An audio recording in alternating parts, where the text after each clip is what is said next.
जी, good morning grade 10th। अच्छा बच्चों, हम लोगों ने अपना लास्ट टॉपिक पढ़ा था जिसमें हमने कुछ जो थी टर्मिनोलॉजीज़ कनकेव और कन्वेक्स लेंस की वो हमने पढ़ ली थी, ठीक है, फोकल पॉइंट तक। अब हमने क्या पढ़ना है, अब हमारा जो नेक्स्ट टॉपिक है वो है characteristics of focus of a concave and a convex lens, ठीक है। कि जो हमारे पास फोकस होता है कनकेव लेंस का और कन्वेक्स लेंस का, उसके क्या कैरेक्टरिस्टिक्स होते हैं, ठीक है। अब पहले हम डिस्कस कर लेते हैं कन्वेक्स मिरर का केस। कन्वेक्स मिरर आपको पता है कि कन्वेक्स मिरर की जो आउटर साइड होती है वो रिफ्लेक्टिंग होती है, ठीक है। जब हमने फोकस की बात की थी तो मैंने आपको बताया था कि यहाँ पे लाइट फॉल करती है, ठीक है, और वो ये रिफ्लेक्ट बैक होती है। अब हम खुद से सपोज कर लेते हैं कि जब हम आगे ये जिस डायरेक्शन में लाइट जाएगी वो सारी की सारी किसी एक पॉइंट पे फोकस करेगी, ठीक है। और वो क्या होता है, वो फोकस पॉइंट होता है कन्वेक्स मिरर का। अब देखो इसके दो कैरेक्टरिस्टिक्स हैं। एक तो जो फोकस होता है, ये देखो ये मिरर है, इसके पीछे की तरफ फोकस होता है, ठीक है। तो focus lies behind the mirror और फोकस इज़ वर्चुअल। वर्चुअल क्यों है? क्योंकि जो इमेज है वो आपकी बैक साइड पे बन रही है, ठीक है। जो आपका मिरर है उसकी बैक साइड पे आपकी इमेज बन रही है, तो इसलिए जो आपका जो फोकस है वो वर्चुअल होगा। अब नेक्स्ट है मेरे पास कनकेव मिरर का केस। कनकेव मिरर के केस में मेरे पास क्या होगा, हमारे पास इनर सरफेस जो होती है इसकी रिफ्लेक्टिंग होती है, ठीक है।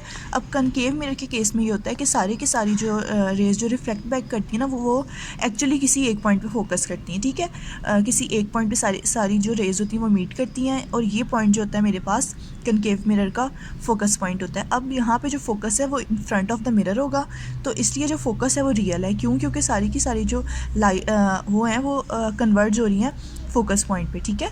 तो इसलिए जो मेरे पास फोकस है वो रियल होगा क्योंकि ये in front of the mirror बन रही हैं। अच्छा बच्चों, अब नेक्स्ट टॉपिक जो मेरे पास है वो है reflection of light by spherical mirror, ठीक है। कि लाइट जो स्फेरिकल मिरर्स जो हैं कनकेव मिरर और कन्वेक्स मिरर, इनके केस में किस तरह से रिफ्लेक्ट करती है, ठीक है, रिफ्लेक्शन किस तरह से होती है। अब पहले मुझे यहाँ पे कन्वेक्स मिरर गिवन है, ठीक है। कन्वेक्स मिरर आपको पता है कि क्या होता है, कन्वेक्स मिरर की आउटर सरफेस रिफ्लेक्टिंग होती है। तो अब ये जो लाइट फॉल करेगी इसके ऊपर, ठीक है, जो लाइट फॉल करती है वो इंसिडेंट रे होती है, और जो रिफ्लेक्ट होकर जाती है वो रिफ्लेक्टेड रे होती है। और जो इन दोनों का जो मिड होता है, ठीक है, ये इसको हम कहते हैं नॉर्मल, जो इंसिडेंट रे और रिफ्लेक्टेड रे के मिड में लाई करती है, ठीक है। तो अब ये जो नॉर्मल और इंसिडेंट रे के जो दरमियान में जो एंगल है ये इंसिडेंट एंगल होता है, और वो एंगल जो नॉर्मल और रिफ्लेक्टेड रे के दरमियान में होता है वो रिफ्लेक्टेड एंगल होता है, ठीक है।